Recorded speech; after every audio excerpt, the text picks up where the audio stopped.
오늘 주시는 말씀 사도행전 3장 11절로 16절입니다.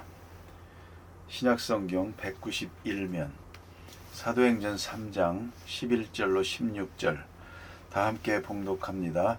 나은 사람이 베드로와 요한을 붙잡으니 모든 백성이 크게 놀라며 달려나아가 솔로몬의 행각이라 불리우는 행각에 모이거늘 베드로가 이것을 보고 백성에게 말하되 이스라엘 사람들아 이 일을 왜 놀랍게 여기느냐 우리 개인의 권능과 경건으로 이 사람을 걷게 한 것처럼 왜 우리를 주목하느냐 아브라함과 이삭과 야곱의 하나님 곧 우리 조상의 하나님이 그의 종 예수를 영화롭게 하셨느니라. 너희가 그를 넘겨주고 빌라도가 놓아주기로 결의한 것을 너희가 그 앞에서 거부하였으니 너희가 거룩하고 의로운 일을 거부하고 도리어 살인한 사람을 놓아주기를 구하여 생명의 주를 죽였도다.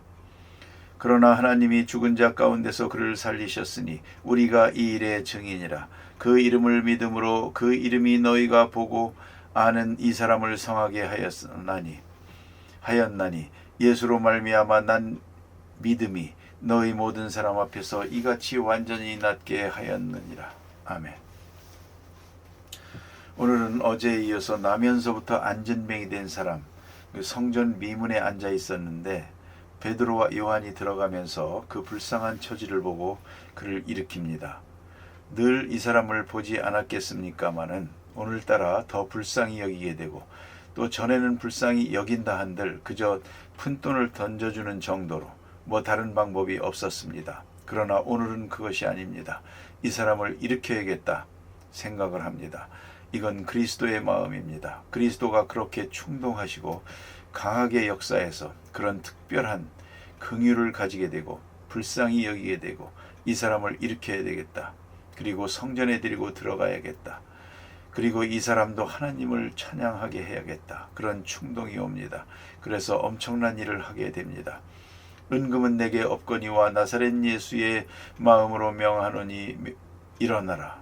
손을 잡아 일으킬 때 벌떡 일어납니다. 깜짝 놀랍니다. 모두가 놀랐습니다. 그래서 오늘 성경에 보니 사람들이 이 사람을 붙들었다 그랬습니다. 붙들고 도대체 어떻게 해서 걷게 되었느냐 모두가 물어볼 것 아니겠습니까? 적어도 몇십 년 동안 여기에 앉아있던 사람인데 수많은 사람들이 보았을 것입니다. 걷는 것을 보고 모두가 놀라서 이 사람도 와서 만나고 저 사람도 와서 만나보고 모두가 이렇게 이 사람을 붙들게 될 때에 그러니까 이 사람이 베드로와 요한을 붙잡았다. 왜요? 오늘 본문에 보면 이분들이 나를 낫게 한 거다. 이분들이 나를 일으켰습니다. 단순한 생각이죠. 거기에 복잡한 이야기, 예수의 이름이라든가 하나님의 능력이라든가 계시라든가 뭐 이런 거 이 사람 알 바 아니요. 아직 거기에 도달하지 못하죠. 딱 하나, 이분이 나를 낫게 했습니다. 그러면 이제 어떻게 되겠습니까? 이 안진뱅이에게 쏠리던 시각이 깜짝 놀라던 사람들의 시선이 베드로와 요한에게 갑니다. 베드로와 요한을 우러러보게 됩니다. 높이 우러러보게 됩니다. 루스드라에서는 이런 사건이 있을 때에 아주 신으로 제사를 섬기겠다고 하지 않았습니까? 얼마나 높이 보이고 우러러 보이겠습니까? 바로 그 순간입니다. 베드로가 이 사건을 앞에 놓고 설교를 합니다. 간단한 설교지만 이게 히브리적 설교입니다. 사건 중심적 설교입니다. 사건 지향적입니다. 이론이나 추상적인 철학이 아닙니다. 뭐 개연성을 설명하는 것도 아니고 인간적인 지혜를 말하는 것도 아닙니다. 추상적 이론이 아무 소용이 없습니다. 사건 그대로 눈앞에 나타나는 엄청난 사건을 그대로 놓고 설명합니다. 그러니까 사실이 먼저라는 걸 잊지 말아야 합니다. 내게 믿어지든 안 믿어지든 그게 중요한 게 아니에요. 사실이냐 아니냐가 중요합니다. 내 마음에 드느냐 안 드느냐 그거 신경 쓸 거 없습니다. 하나님의 뜻이 어디 있느냐 그것이 중요합니다. 하나님이 무엇을 원하시느냐 그 사건, 역사적 사건, 실제적 사건, 하나님이 함께 하시는 종말론적인 사건 자체가 중요한 것입니다. 그걸 우리가 다 어떻게 알겠습니까? 놀라울 뿐이지. 그 깊은 경륜을 우리가 다 알 길이 없습니다. 또 알려고 하는 것도 무리입니다. 그러나 큰 사건으로 부딪혀 옵니다. 이제 베드로와 요한이 이에 대해서 설명을 하게 됩니다. 여기서 우리가 생각해야 할 것은 병 나은 사람이 여기 있죠. 많은 사람들이 호기심이 여기 있죠. 그래서 병 나은 사람과 병 낫게 한 베드로와 요한, 모름지기 이렇게 세 사람을 우러러보고 깜짝 놀라면서 이게 웬일인가 하는 그 순간입니다. 이제 베드로가 해석을 합니다. 첫째가 왜 기이 여기느냐? 놀랄 것 없다 하는 것이죠. 왜요? 내가 한 일이 아니니까 나 쳐다보지 마라 그거죠. 참 그 말이 너무너무 마음에 듭니다. 이와 비슷한 얘기가 사도행전 10장에 또 나타납니다. 고넬료가 베드로를 초청합니다. 그리고 천사의 지시를 받고 베드로를 초청한 것이기 때문에 벌써 그 마음에 큰 경건이 있었습니다. 그가 어떻게 생겼든 상관이 없습니다. 하나님이 내게 보내셔서 날더러 불러오라고 하신 분입니다. 그런 거로 베드로가 들어설 때에 온 집으로 더불어 엎드려 절을 합니다. 헬라 원문대로 보면 경배했다 그랬습니다. 마치 우상에게 절하는 것처럼 신에게 절하는 자세로 절을 했습니다. 그때 베드로가 뭐라고 합니까? 손을 잡아 일으키면서 이러지 마세요. 나도 사람입니다. 나도 사람이요. 그 말이 참 마음에 듭니다. 이거 내가 한 거 아닙니다. 나에게 경배할 일이 아닙니다. 나도 사람입니다.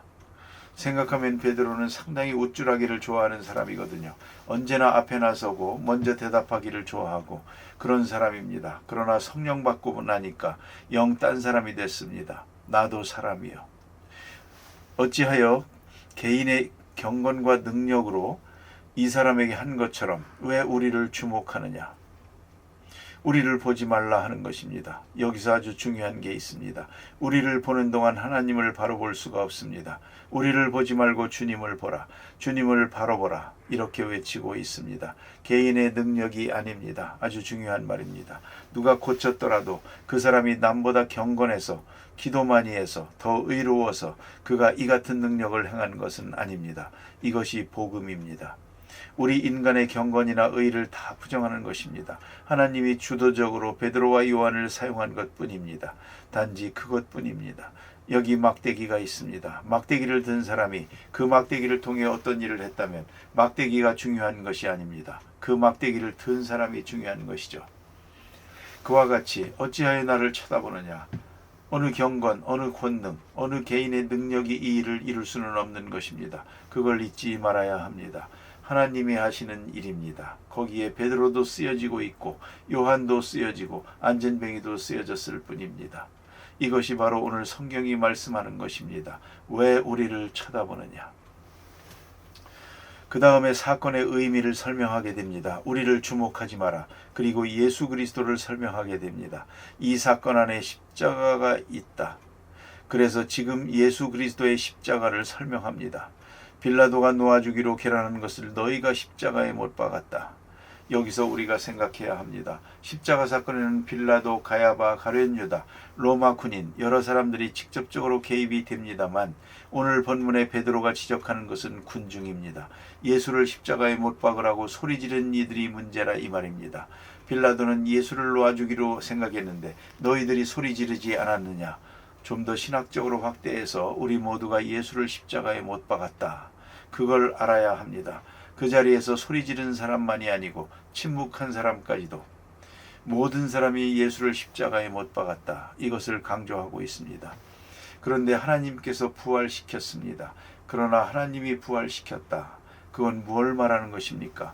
예수 그리스도의 부활은 십자가를 지운 모든 사람들의 죄를 용서하는 것을 의미하는 것입니다. 모든 사람의 죄가 사해졌음을 확실하게 증거하는 사건입니다. 예수 그리스도 안에 있는 모든 사람들이 죄사함 받았음을 선포하는 것입니다. 예수의 부활은 그런 의미가 있습니다. 그는 우리의 모든 죄를 걸머지시고 십자가에 죽으셨습니다. 이제 그를 부활해서 영화롭게 하셨다는 것은 그를 통해서 모든 죄를 다 사하셨다는 것을 의미합니다. 그리고 부활하신 예수가 오늘 여기에 영적으로 나타났다. 이 사건 속에 부활하신 예수가 이 사람을 일으키는 것이다. 나는 말 한마디 했을 뿐이다. 내 마음에 역사하신 것도 오늘 이 사람에게 놀라운 능력을 나타내게 하신 분도 예수 그리스도다. 이렇게 설명을 하게 됩니다. 자, 많은 사람들은 지금 베드로와 요한을 보고 있습니다. 그러나 베드로는 말합니다. 아니요, 예수님이 하시는 일입니다. 얼마나 중요한 의미가 있는지 모릅니다. 꼭 우리가 잊지 말아야 합니다. 모든 일은 하나님이 하시는 일입니다. 하나님의 역사가 그 속에 있습니다. 그걸 읽을 줄 알아야 합니다. 모든 복잡한 문제가 어디서부터 잘못되느냐, 이것이 사람이 한 일이라고 생각하는 데 있습니다. 그 뒤에 하나님이 하신 일입니다. 깊은 곳에는 하나님의 뜻이 있습니다. 이걸 읽을 줄 알면 아무 문제도 없습니다. 알고 보면 작은 일이나 큰 일이나 그 속에 하나님이 하시는 역사가 있었습니다. 그걸 감지할 줄 알고 확실하게 깨달을 줄 알고 체험할 줄 알고, 그것이 바로 그리스도인입니다. 베드로가 말합니다. 부활하신 예수가 여기 나타났느니라. 그런 고로 그에게 영광을 돌릴 것이지 왜 우리를 쳐다보느냐, 왜 놀라느냐. 당연한 일이라는 것입니다. 죽은 자 가운데서 부활하신 그 능력인데 이게 문제가 되겠습니까? 이것은 하나의 부활 사건의 의미로 해석을 하는 것입니다. 어떤 학자들은 특별히 이 사람이 40세입니다. 이스라엘 광야 역사 40년과 비교해서 생각하기도 합니다. 이 사람에게 새로운 생이 나타날 것이라고는 아무도 생각하지 않습니다. 그러나 기적은 나타났습니다. 영영 불가능한 일이 가능합니다. 그리고 베드로는 당연한 일로 말합니다. 놀라지 마라. 부활하신 예수의 능력이 우리와 함께 하시고 우리 가운데 함께 하시는데 이 정도가 문제가 되겠느냐. 당연히 있어야 할 일이 여기 있는 것이다. 그렇게 설명을 하게 됩니다. 그 다음에 중요한 말씀은 그 이름이 그랬습니다. 그 이름이라는 말이 나옵니다. 오노마 예수스, 예수의 이름. 우리가 이름을 참 소중히 여겨야 합니다. 이름을 함부로 불러서는 안 됩니다. 여러분 아시는 대로 십계명의 제3계명이 뭡니까? 여호와의 이름을 망령되이 일컫지 말라, 이겁니다. 함부로 불러서는 안 됩니다. 유대 사람들은 그래서 여호와라는 이름을 부르기를 아주 꺼려합니다. 그래서 아도나이라는 말로 대칭을 합니다. 혹시라도 실수할까봐 이름 함부로 부르면 안 됩니다. 이름을 부르는 순간 그 생명력과 임재가 거기에 같이 존재한다고 믿고 있습니다. 그래서 예수의 이름을 부를 때에 예수님이 함께 하시고, 예수의 이름을 부를 때에 예수께서 나타나시고, 예수의 이름으로 기도할 때 예수님 분명히 말씀하셨습니다. 내 이름으로 구하라, 내가 이루리라. 참으로 경건한 마음으로 예수의 이름을 부를 때 거기에 능력이 있고 구원의 역사가 나타나는 것입니다. 잘 아시는 대로 성경을 자세히 보면 사도행전 3장 6절이나 또 16절, 4장 17절 계속해서 병든 자를 치료할 때마다 예수의 이름이 나타납니다. 표적과 기사가 예수의 이름과 함께 나타나죠. 예수의 이름을 부를 때 귀신이 도망가죠. 예수의 이름을 듣고 귀신이 나가고요. 예수의 이름을 듣고 구원을 받습니다. 사도행전은 계속해서 예수의 이름에 능력이나 어떻게 나타나고 있는가를 말해줍니다. 그 이름이란 아주 미묘한 의미가 있습니다. 신비로운 의미가 있습니다. 여기에 예수님의 능력이 있습니다. 그런데 예수님의 이름을 부를 때 나타나는 것입니다. 예수의 이름을 부르는 자의 믿음이 거기에 있어야 합니다. 바로 그 순간 나타납니다. 예수께서 말씀하십니다. 내 이름으로 기도하라. 내가 이루리라. 내 이름을 부르라. 내가 구원하리라. 이걸 꼭 잊지 말아야 하겠습니다. 자, 그래서 오늘 16절 신학적으로 아주 중요한 말씀이 있습니다. 이건 두고두고 해석해야 될 말씀입니다. 그 이름을 믿음으로 그 이름이 너희가 보고 아는 이 사람을 성하게 하였나니, 이름이 성하게 했습니다. 이름이 병을 고쳤습니다. 예수로 말미암아 난 믿음이 너희 모든 사람 앞에서 이같이 완전히 낫게 하였느니라. 예수로 말미암아 난 믿음, 중요한 얘기입니다. 우리가 예수를 믿는 게 아니라 예수로 말미암아 믿음이 났습니다. 우리의 믿음의 뿌리가 예수에게 있습니다. 그 주도성이 그에게 있습니다. 하나님이 우리에게 믿음을 주십니다. 그리고 믿게 하십니다. 그리고 그 믿음으로 말미암아 능력이 나타나게 하십니다. 이걸 잊지 말아야 합니다.